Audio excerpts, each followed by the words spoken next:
Hello everyone, मैं doctor कल्पना। तो जैसे हमने अपनी लास्ट वीडियो में बात करी थी, हमने हाइपोमेनोरिया के बारे में बात करी थी। हाइपोमेनोरिया मतलब जैसे किसी किसी को पीरियड्स के टाइम उनको ब्लीडिंग बहुत ही कम रहता है, उनका जो पीरियड्स का फ्लो है वो बहुत ही डाउन रहता है और क्वालिटी भी उसकी बहुत डाउन रहती है। ऐसी प्रॉब्लम जिस किसी को भी हो सकती है, तो उसके बारे में हमने हाइपोमेनोरिया की कंडीशन होती है वो, अगर आपने हमारी लास्ट वीडियो नहीं देखी है तो प्लीज़ आप सबसे पहले उस वीडियो को देख लीजिए, जिससे आपको ये वीडियो भी अच्छे से समझ में आए। तो आज हम उसी से ही जो नेक्स्ट कंडीशन बन जाती है, किसी किसी को हाइपोमेनोरिया के साथ साथ में कंडीशन एक बनती है जिसे हम ओलिगोमेनोरिया बोलते हैं। तो उसमें क्या होता है, उसमें हाइपोमेनोरिया के साथ यानी कि हमारी जो पीरियड ऑफ फ्लो होता है, जो फ्लो होता है वो तो लेस रहता ही रहता है, यानी कि बहुत लेस अमाउंट में हमें जो पीरियड्स की ब्लीडिंग है या जो फ्लो है हमारा, वो बहुत ही लेस अमाउंट में हमें देखने को मिलता है। साथ ही साथ इसमें हमारा जो ड्यूरेशन होता है पीरियड्स का, जैसे कि सब वोमेंस का वेरी करता है अलग अलग, कि किसी का 28 डेज़ की साइकिल होती है मेंस्ट्रुअल साइकिल, किसी की 30 डेज़ की होती है, किसी की 32 डेज़ की। अगर किसी की 35 डेज़ से अगर मोर देन 35 डेज़ हो जाती है, यानी कि 35 डेज़ से अगर ज़्यादा की किसी को पीरियड्स की अप डाउन रहता है, किसी को पीरियड नहीं आते हैं 35 डेज से ज़्यादा, तो उसको हम इनफ्रिक्वेंट और इरेगुलर पीरियड्स के नाम से बताते हैं। उसी को यहाँ ट्रीटमेंट नाम दिया गया है मेडिकल साइंस के थ्रू, ओलिगोमेनोरिया। यानी कि इसमें क्या होता है, infrequent irregular timed episode of the menstrual cycle, और साथ ही साथ हम ये भी कह सकते हैं also less amount of the flow. तो इसमें मासिक स्राव के कम होने के साथ साथ इसमें जो हमारी मासिक धर्म की जो साइकिल होती है, हमारी जो मेंस्ट्रुअल साइकिल होती है, वो भी हमें इरेगुलर उसका टाइम दिखाई देता है। तो इस कंडीशन को ओलिगोमेनोरिया के नाम से बताया गया है। ओलिगोमेनोरिया में या तो पीरियड बिल्कुल ही हमें हाइट हो जाते हैं हमारे, या फिर कुछ इस तरीके से स्पॉटिंग या कुछ सम ड्रॉप्स ही हमें दिखाई देती हैं, जैसे हमें हाइपोमेनोरिया की कंडीशन दिखाई रही थी। तो हाइपोमेनोरिया और ओलिगोमेनोरिया में बहुत सारी सेम सिमिलैरिटीज़ बहुत हैं, सेम उसके सिम्टम्स और कॉज वगैरह जो भी आते हैं वो बहुत ही सेम आते हैं। तो उस वीडियो को समझना बहुत ज़रूरी है, प्लीज़ आप उस वीडियो को देखिए जिससे आप समझ पाएँ। साथ ही हम बात करें तो इसमें डिफ्रेंशिएट हम कैसे कर सकते हैं, तो हाइपोमेनोरिया में जो हमारा मेंस्ट्रुअल साइकिल रहती है वो तो टाइम टू टाइम रहती है, यानी कि उसमें हमें कोई भी इरेगुलरिटी दिखाई नहीं देती है। जो हमारी मेंस्ट्रुअल साइकिल है, जो हमारा पीरियड का ड्यूरेशन है, टाइम जो है वो हमारा टाइम टू टाइम आता है, बट उसमें हमारा जो फ्लो ऑफ मेंस्ट्रुअल साइकिल है, यानी कि मेंस्ट्रुअल फ्लो जो होता है वो बहुत ही लेस अमाउंट का होता है।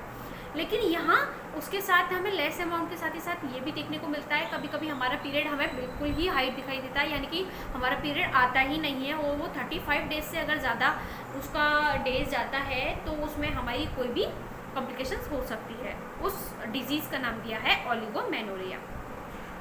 तो अब हम इसकी अगर बात करें तो हमें जैसे कि बता दिए ये अफेक्ट करेगी सीधे ड्यूरेशन को। तो इसके पीछे अच्छा हाँ, जैसे हमने हाइपोमेनोरिया में बताया था कि आपको अगर बिल्कुल हाइपोमेनोरिया की कंडीशन रहती है, अगर कंटिन्यू ये बनी रहती है, तो कहीं ना कहीं हम कंडीशन देखते हैं कि कॉम्प्लिकेशन में हमें इनफर्टिलिटी कॉज हो सकता है इसके द्वारा।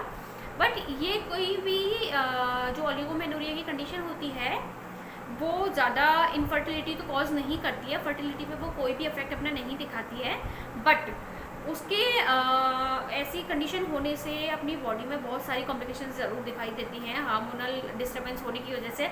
अगर ये भी ज़्यादा कॉम्प्लिकेटेड होता है तो इनफर्टिलिटी भी कॉज कर सकता है रेयर चांसेस में। तो अब हम इसके कॉज के बारे में बात करें तो जैसे कि हमने हाइपोमेनोरिया में भी कॉज बताए थे कि सबसे पहले प्यूबर्टल एंड प्री मेनोपॉज। तो प्यूबर्टल यानी कि जब भी हमारा मीनार्की स्टार्ट होता है उस टाइम पे भी ऐसी कंडीशन देखने को मिलती है। तो ये बहुत ही नेचुरल कॉजेज़ हो जाते हैं, तो इसमें हमें घबराने की कोई ज़रूरत नहीं है, कोई घबराने वाली बात इसमें नहीं होती है, ये नेचुरल कॉजेज़ होते हैं। तो इसको भी लेकिन हमें प्रॉपर तरीके से मेंटेन करना बहुत ज़रूरी होता है। तो जो हमारी प्यूबर्टल कंडीशन होती है, प्यूबर्टल कंडीशन में ऐसी हो जाती है प्यूबर्टल एज में। साथ ही प्री मेनोपॉजल जो एज होती है, यानी कि जो हमारी मेंस्ट्रुअल ब्लीडिंग स्टॉप होने वाली है, उस कंडीशन पे भी हमें ये कुछ सम ड्रॉप्स ही दिखाई देते हैं। इस तरीके से हम इसका आइडिया लगा सकते हैं हाइपोमेनोरिया की कंडीशन। और साथ ही अगर इरेगुलर देखने को मिलता है तो ओलिगोमेनोरिया की कंडीशन इसमें बन जाती है। तो ये कहीं ना कहीं हमें सिम्टम भी देता है कि हमारी जो मीनोपॉज है वो बंद होने वाली है, यानी कि जो हमारी मेंस्ट्रुअल साइकिल है वो स्टॉप होने वाली है, जैसे मीनोपॉज बोलते हैं हम लोग। तो अगर हम इसके और कॉजेज़ की बात करें तो इसमें हार्मोनल सबसे ज़्यादा डिस्टर्बेंस होने के चांस रहते हैं। हार्मोनल डिस्टर्ब होने की वजह से ही हमें जो ये हाइपोमेनोरिया और ओलिगोमेनोरिया की कंडीशंस हैं ये हमें फेस करनी होती हैं। तो अगर हम बात करें कि हम हार्मोनल जो हमारा पूरा डिस्टर्बेंस हो जाता है, तो कहीं ना कहीं इसमें रोल प्ले हाइपोथैलेमस का सबसे पहला होता है, वो मेन जो रोल है वो प्ले करती है उसमें ग्लैंड्स में। तो हम ये कहीं ना कहीं सबसे बड़ा कॉज हो जाता है।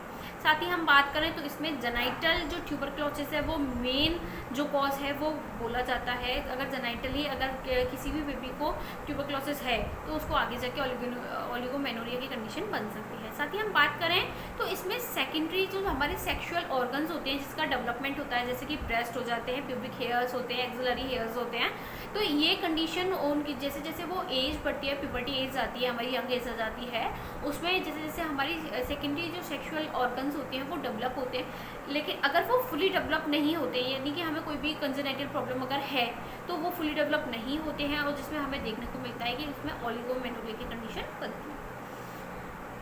अब हम साथ ही बात करते हैं तो हम इसके कॉमन कॉज एक और देखे जाते हैं कि अगर हम कुछ या कॉन्ट्रासेप्टिव पिल्स लेते हैं या फिर कुछ सिमेटाडीन या कुछ ऐसी ड्रग हम इनटेक करते हैं, तो उन भी लेडीज़ों में या उन गर्ल्स में हमें ओलिगोमेनोरिया की कंडीशन देखने को मिलती है।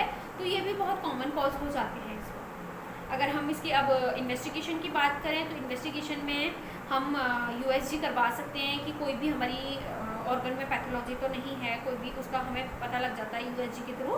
साथ ही हम बात करें तो हम इसमें प्रेगनेंसी टेस्ट भी करवा सकते हैं। जिन भी वोमेंस को लगता है कि प्रेगनेंसी उनके कंसीव हो सकती है तो उनमें हमें प्रेगनेंसी टेस्ट करवा लेना चाहिए, जिससे हमें ये जो हमारा डाउट है वो हमें क्लियर हो जाता है कि हमें प्रेगनेंसी है या नहीं। अगर प्रेगनेंसी है तो हमें हाइपोमेनोरिया कंडीशन बहुत ही कॉमन हो जाती है, बहुत नॉर्मल हो जाती है, क्योंकि पीरियड्स के ड्यूरिंग ही हमें जो हमारी प्रेगनेंसी है वो कंसीव होती है, और प्रेगनेंसी के ड्यूरिंग हमारा जो पीरियड है वो फुली स्टॉप हो जाता है बेबी के डिलीवर होने तक को।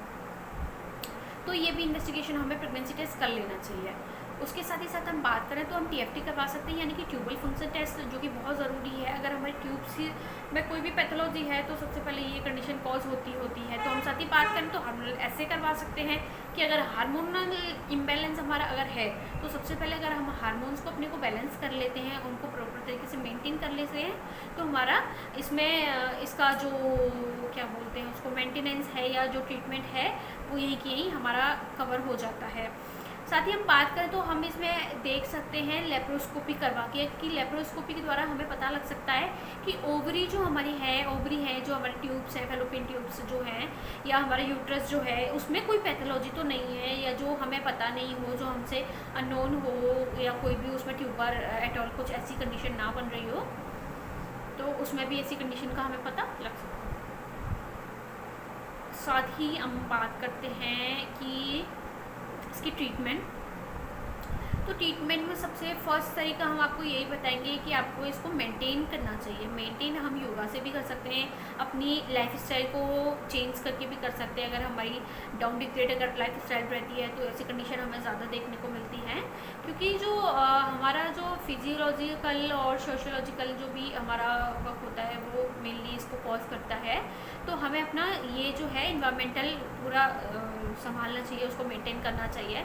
साथ ही हम इसमें बात करें तो जो कॉन्ट्रासेप्टिव पिल्स होती हैं हम उनका यूज़ है हम अवॉइड कर सकते हैं उनको, और साथ ही साथ कुछ ड्रग्स ऐसे भी हैं जो हम इसको मेडिकेशंस को ऐड करके हम पीरियड्स को टाइम टू टाइम रेगुलर कर सकते हैं। हम इसमें HRT यूज़ कर सकते हैं, यानी कि हार्मोनल थेरेपी हम इसमें दे सकते हैं। साथ ही साथ साइकोथेरेपी हम जैसे कि हमने बताया कि सोशोलॉजिकल भी प्रॉब्लम हो सकती है, फिजियोलॉजिकल, तो हम इसमें अगर किसी की साइकोलॉजी बन जाती है तो हम इसमें साइकोथेरेपी भी यूज़ करवा सकते हैं। तो अगर हम बात करें तो इसमें हेल्थ केयर हमें प्रॉपर्ली मेंटेन अपना रखना चाहिए। साथ ही साथ हमें अपनी जो डाइट है उसको प्रॉपर लेना चाहिए। अगर ऐसी कंडीशन आप में से किसी को भी बनती है तो आप हमसे संपर्क करने चाहिए कर सकते हैं, हमें आप कमेंट्स भी कर सकते हैं अगर आपको ऐसी बात लगती है तो इन वीडियोस को आप ज़्यादा से ज़्यादा शेयर कीजिए, यानी कि जो भी नॉर्मल वुमेन्स हैं, जो भी विलेज एरिया से बिलोंग करते हैं, तो वो ये चीज़ समझ पाएँ कि उनको कौन सी कंडीशन बन रही है या कोई उनको ऐसी कोई पैथोलॉजी कंडीशन तो नहीं है। तो इसको ज़्यादा से ज़्यादा मात्रा में शेयर कीजिए, लाइक कीजिए, जिससे कि बहुत लोग इसको समझ पाएँ। अगर वीडियो पसंद आई हो तो लाइक एंड शेयर ज़रूर करें। Thank you.